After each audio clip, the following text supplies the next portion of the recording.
السلام عليكم ومرحبا بكم في قناتكم وقناتي كويزين ماما نادية.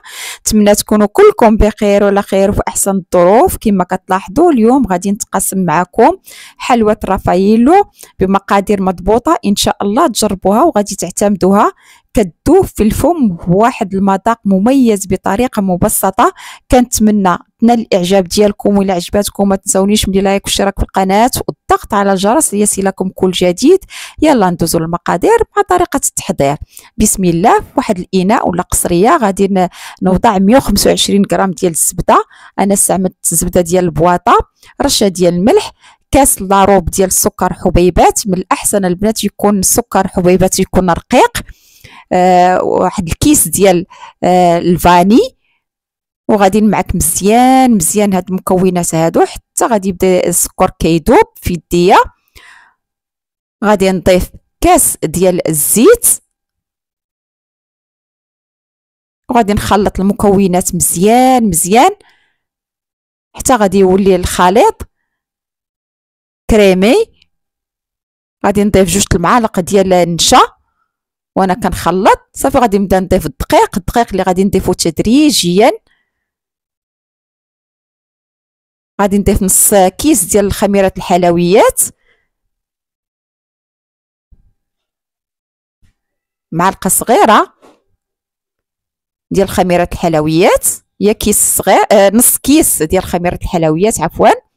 صافي ونضيف في الدقيق غادي نقول لكم شحال هزات ليا. انا دخلت فيها 400 غرام ديال الدقيق، وانتم حسب الدقيق ديالكم واش كيشرب ولا لا. صافي جمعت العجينه، كتكون على هذا القوام هذا، كتجي رطبه وكتشكل بكل سهوله. صافي عندي هنايا اللوز اللي رطبته وفسخته وقليته في زيت بارد.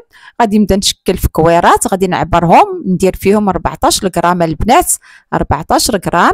غادي ندير اللوزه وسط العجين وغادي نكورها، غادي نحطها في لاطه اللي فرشت لها ورق ديال الطبخ. ما تعدوش البنات في العبار ديال الكويره ديال الحلوى، ما ديروا ما بين 12 حتى ل 14 غرام. صافي هادشي اللي ديروا فيها باش ما تجي محيطقه وتجي زوينه. مازال غادا تزيد لحقاش غادي ندوزوها مازال في الشكلاط وفي الكوك.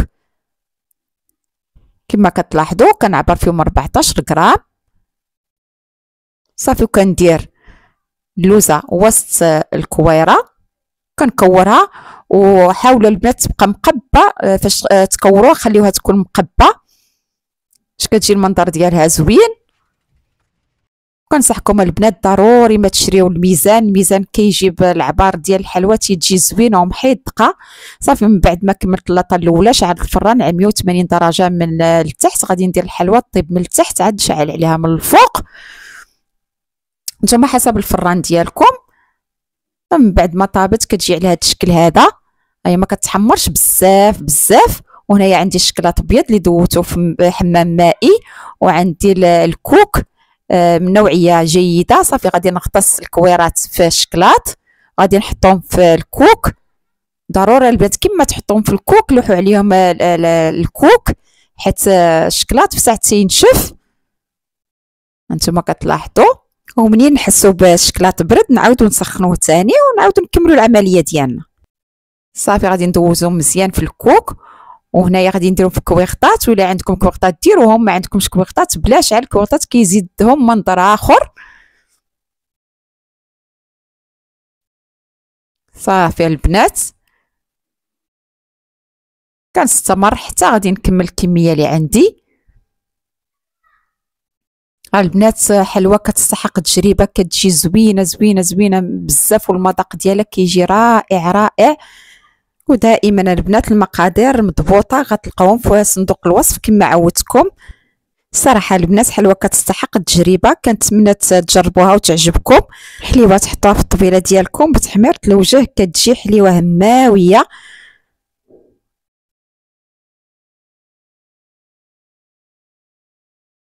غادي نقول لكم المذاق ديالها كيفاش كيكون فاش كتكونوا تاكلوها، كيجي واحد المذاق رائع.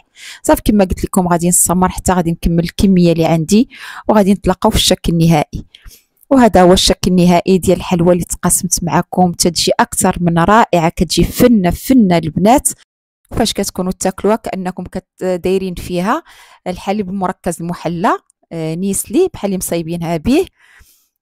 كنتمنى تنال الاعجاب ديالكم، وإلا عجباتكم ما تنسونيش من دعواتكم الزوينه.